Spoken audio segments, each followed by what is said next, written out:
Hello and welcome to another fun-filled edition of Adam's Music Box. And it looked like we are in fact live. It is the Saturday stream. We usually dig a bit deeper on the weekends, and that's all there is to it. So today's subject is something that's the product of thinking, which I normally don't like. Usually, what we discuss on this show is a product of just what I feel at any given moment or something I've witnessed, something I've experienced, not really a matter of something that I've thought about or have to think about. I find that spontaneity and visceral responses to art, including and perhaps especially music, are much more sincere. But a thought came into my head yesterday and I couldn't get it out, no matter how hard the pickaxe would, go in for the ye old country lobotomy. So here we are.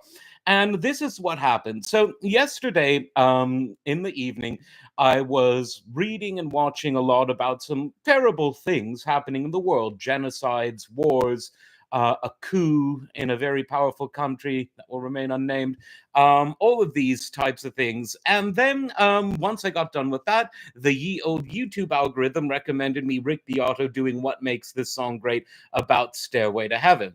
None of this unusual from a mechanical point of view.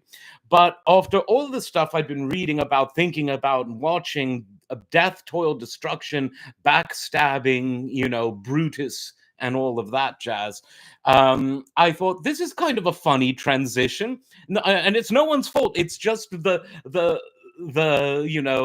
wheels of life, as Gino Vanelli would say, that brought me from something terrible to something enjoyable and educational, which is good old Rick Beato breaking down a well-known song. And this got me thinking, is there any time where it's inappropriate to listen to music or to talk about music or to think about music? And there is no universal answer because music means different things to different people. I'm someone where music is the favorite thing in my life. I mean, obviously, in terms of care and compassion, the creatures closest to you, whether your pets or your siblings or wives and husbands, obviously that is generally the foremost thing of concern. But in terms of passion, that which you love most, that which you cannot live without, that would be music. For me, music is everything, and anything else in life is just a bonus. Don't get me wrong, I like lots of other things. I love architecture. I love classic cars. I love I well geopolitics, politics. I mean, I don't know if love is the right word for that, but it's a concern of mine and it interests me for various reasons, some selfish, some altruistic, some intellectual. Um, Other things as well. I appreciate good photography, good poetry, good writing, good mechanical engineering, good technical engineering, comedy. I absolutely love comedy. In fact, I love it so much I even attempted poorly on this free stream. But anyway, this isn't about a list of things I like. It's about the fact that for me, unlike for some, but like some, music is at the center of my visceral and emotional and cranial, maybe we could even say, universe. And because of that, I would do anything to allow myself to engage in music. And so, therefore, while it can be shocking to go from, let's say, sad events to sort of otherwise bubbly and happy discussions about music, I after thinking about this question, and again, I don't usually like to think, but I did have to think about this question. And the conclusion I reached for myself is that no, it's not inappropriate to go from thinking about and witnessing accounts of horrible things and then going to a jolly happy rundown of a song. And the reason for that is this: what are we fighting for in life? Well, the primary fight that most of us share, even though some of us don't know that they're in it, is the fight to survive. I remember many years ago, I was applying for some mundane job from hell. And one of the predictably irrelevant questions being asked was, "What's your greatest achievement?" I said, "Staying alive, being alive." That's a really, really profound achievement. And the idiot on the other end just, but that's what people are like when they allow themselves to live inside a cage, or live. It's Gino Vanelli again, living inside myself, living inside this shelf, which is a bit of a tongue twister, but Gino did say that. So yeah, the number one thing is just to survive. But after that, we have to fight for what we love, and what I love is music. You cannot take my music away without a damn good fight. And so I think that it would be hypocritical of me to deprive myself of the fuel, the emotional fuel I require to fight this battle for survival, simply because of sorrow over other horrible things over which I have no control, except raising my voice against them, which itself will generally, when one person does it, result in nothing. But if multiple people do it, then one person one knows gets convinced, and another person one gets convinced, and word of mouth can happen. Can that stop coups? Can that stop genocides? Can that stop wars? Generally not, but sometimes it can, at minimum, at least shorten the duration of such terrible things. Not always, but in history that has been known to happen. So that's where we are there. Now, if you don't like music so much, maybe it's not necessarily the thing for you. But let's consider the thing that happened to me that made me think about this subject, and that was this breakdown of Stairway to Heaven by Rick Beato. Now, first of all, there's a lot of interesting contradictions here, because anyone who was born in the 20th century will have heard Stairway to Heaven on rock radio. Assuming you listen to rock radio, but a lot of people born in the 20th century did in the second half. It's a song that you would have heard again and again and again. It's a song where if you went into any music shop, there would be at least one kid playing, or perhaps more accurately stated, trying his best to play Stairway to Heaven on a guitar at the local guitar shop. And so the song is ubiquitous, and yet we don't know everything about it. And Rick Beato, without even going into some of his more in-depth theory about the song, just by having access to the stems, the multi-tracks, was able to dissect and say, right, these are what the keyboards are doing here, and this is what the bass is doing here, and this is what we've got. We've got a guitar echo going on over here. We've got a 12-string electric playing with the 6-string acoustic, which is all stuff that we've heard a million times. But when you dissect it and isolate and segregate it like that, it becomes very interesting to know the anatomy of a song. I mean, I suppose it's like a surgeon, not as in Weird Al Yankovic, but as in an actual surgeon. He might have looked at a person for several weeks before the surgery during consultation, but you've not seen no one until you've seen them with their guts, spread open all over the table.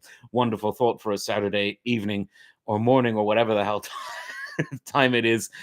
Anyway, so I thought that was sort of interesting too. And then I thought of what a song so ubiquitous has been an accompaniment to many, many events in many people's lives over the years. When it was released, when Led Zeppelin 4 was released, Vietnam was still going on. There was a war around that time, certainly, between India and Pakistan, which led to the formation of Bangladesh right around the time that album was formed, and a subsequent famine.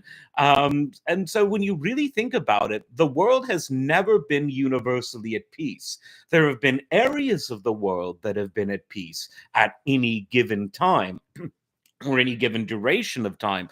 But all of the world being all peaceful at once, that hasn't happened since the Garden of Eden. History shows this to be true.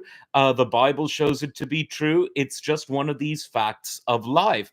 Now, what has happened is that countries that used to be relatively stable have become increasingly less stable in the 21st century. And so, because of that, we feel the horrors that we see overseas more acutely, because we can relate them more directly to the terrible political environments that we see in these once stable countries. But the fact remains, stable countries bomb in non stable countries attack the stable countries, powerful people attack powerless civilians, angry civilians blow up wealthy civilians, and all of these various things happen at various times, and it doesn't really stop.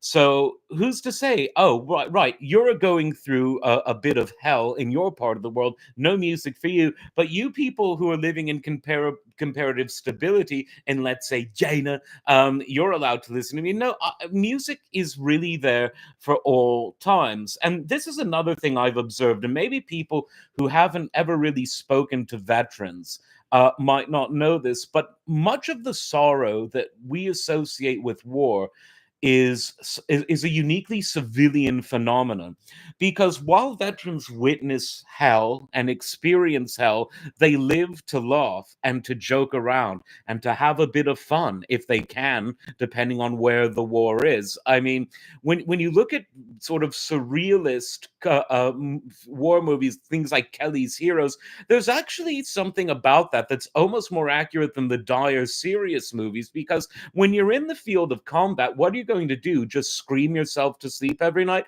Some people did. It was called shell shock. And George Carlin did a very good bit about how when they stopped calling it shell shock, people stopped linking this type of mental neurosis to the wars that these young men were forced to fight in.